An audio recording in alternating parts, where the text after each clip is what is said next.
Notable teams and how they'll perform this season. It is our bottom line segment, and we begin in the AFC. Peyton Manning returns for his 18th season. John Fox is out as head coach, and Gary Kubiak comes in to replace him. The Broncos won 12 games last year, but lost to the Colts in the divisional playoff. Will, what is the bottom line for the Broncos this year?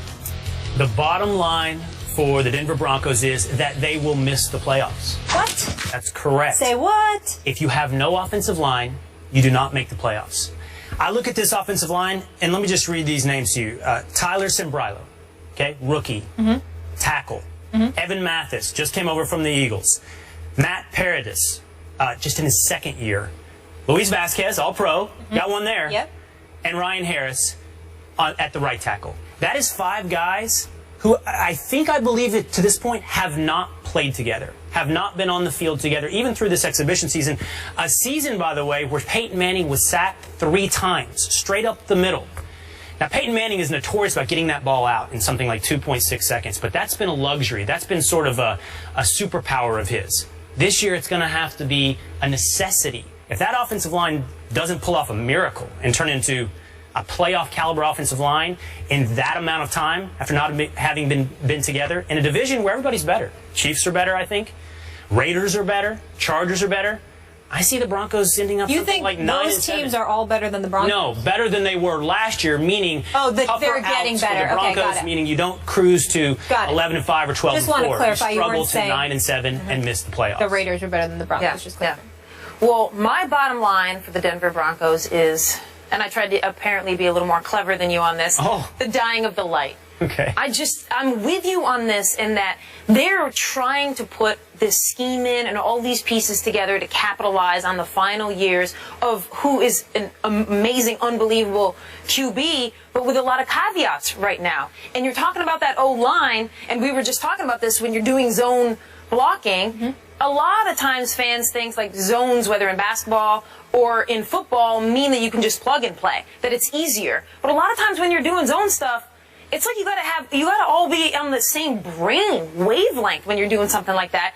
And that takes more time than the guys and the experience that they have on that O-line. And also, when the Broncos did this back in the day, in the late 90s with Shanahan, and they had the amazing running game, and then they had Elway, what really put them over the hump was that Elway was able to just throw his body anywhere there at the end of those 2 seasons. I don't think Peyton's going to be able to do that.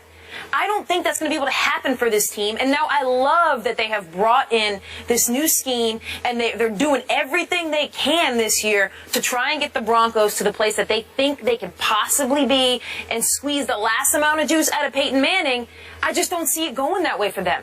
I think they're going to be really good through 10 games. And then I do think they're going to get into the playoffs. I think they're out after the first game. We agree. What do you think? What's your quick hit bottom line? I think they're going to be all right. I think they're going to hand it off a little more, and that'll give Peyton a break. I think their defense still stacked. And, I mean, he talked about it on SportsCenter. Obviously, the line has questions, but there's still a mix of vets and youth. I think they're going to be okay. I think they're going to be okay, too. I think they're going to be 11 and 5. I don't think that gets them anywhere. I think they're going to the playoffs. I don't think that gets them anywhere once they're in the playoffs. We shall see, but we must move on. Sports happens. Andrew, I love that. Andrew Luck and the Colts have reached the playoffs in each of the first 3 seasons and reached the AFC title game last season. Luck adds weapons Frank Gore and Andre Johnson to the offense this season. So, Kate, what's the bottom line for the Colts? So close yet again. So close, but just not there. They're not there yet. And part of that is not even them and the Colts. I mean, they have added every piece, a lot of names you mentioned, that they can possibly make to get this team to the Super Bowl. I mean, Pagano even said that he thinks he's got more talent on this roster than he's ever had. But what's going to happen at the bottom line for the Colts here is who are they going to run into? More than likely, they're going to run into the Patriots again when you're talking about getting to the playoffs. I obviously think the Colts are going to be great during the regular season. I think they're going to get to the playoffs. I think they're going to be playing great football. It's a timing issue for Andrew Luck right now and the Colts and Pagano. They just have a few more years they need to wait before the Patriots are not the Patriots anymore and Tom Brady is not Tom Brady anymore. I don't think the Colts have gotten better enough to the point that they're going to be able to clear that hurdle. You say it depends on who they run into, and what I would suggest is hopefully not somebody who can run the ball. I look at the Colts a little bit like I do the Eagles in the NFC, in that they're good, they're going to make the playoffs, but they're overhyped. Everyone is on this bandwagon. And why wouldn't they be? Andrew Luck is great, and everyone is assuming Andrew Luck will take this to the next level. But football is still a team sport. And I watched last year as the Dallas Cowboys ran straight through the middle of the Colts defense. Won that game 42-7. Saw the Patriots beat the Colts 45-7. Saw the Steelers put up 51 points against the Colts. I'm not worried about Andrew Luck's side of the ball. I'm worried about the other side of the ball. I know you get Robert Mathis back, but you got to stop the run. And right now, the Colts defense would scare me if I was someone who was predicting them to go or to win the Super Bowl. They look like a good playoff team. Yeah, and that was their issue last year as well. Once you see them play the Patriots, it's like all confidence goes out the door. Yeah, exactly. That's what you say if you're a Colts fan. You're like, oh, that's the comparison. Yeah, exactly. Let's move on to the Jets here, where it's already been an eventful camp for new head coach Todd Bowles. Geno Smith out with a broken jaw after taking that sucker punch during camp. The good news, however, Darrelle Revis returns to anchor Gang Green's defense. Bottom line for the Jets here, Will. Bottom line for the Jets is Cardale Jones. They are in the Cardale Jones Bowl. Stop And it. the only thing more absurd than predicting the college national champion today and the record for every one of these NFL teams is predicting where certain quarterbacks will fall in the draft 10 months from now. But the Jets look like one of the worst teams in the league to me. As I look through the league, I don't know how many teams you can comfortably say are worse than the Jets. The Jags, the Titans, the Redskins, the Browns, maybe, which puts them probably somewhere around 8 to 12 picking in the draft. And right now, the top quarterbacks are suggested to be Connor Cook from Michigan State, Christian Hackenberg from Penn State, and a guy who might not even be starting for his college team, Cardale Jones from Ohio State. I think the Jets need a quarterback, and I think they're going to be in a position to get one next year, early in the draft. Yeah, that division keeps getting better and better, all the other teams. And my bottom line is last place. And it would seem that I just wholeheartedly agree with Will on that. But saying last place is more of a discussion about the power of the AFC East and what I think are going to be just a group of really, really tough teams with the Patriots separated, but then everybody else sort of beating each other up. And so when I say the Jets are going to be last place, I still think they are a middle of the road NFL team. I don't think they're terrible. I don't think they're in the bottom three as you think. I think they've added a lot of pieces that I like. I like Brandon Marshall a lot. I think especially his first year somewhere, he plays electrifying football. Darrelle Revis, Eric Decker better too. Yeah, Decker's a better number 2. Right, exactly. So that wide receiving core. Now Ryan, the quarterback question. You've got the great receiving core, and you think you're going to get solid quarterback play, and maybe that's what the Jets need with the defense that they're going to have. Yep. So I don't think they're going to be terrible, but I think in that AFC East, they're just not going to be able to rise above anybody else. Football's a zero-sum game. If somebody's winning, somebody's losing.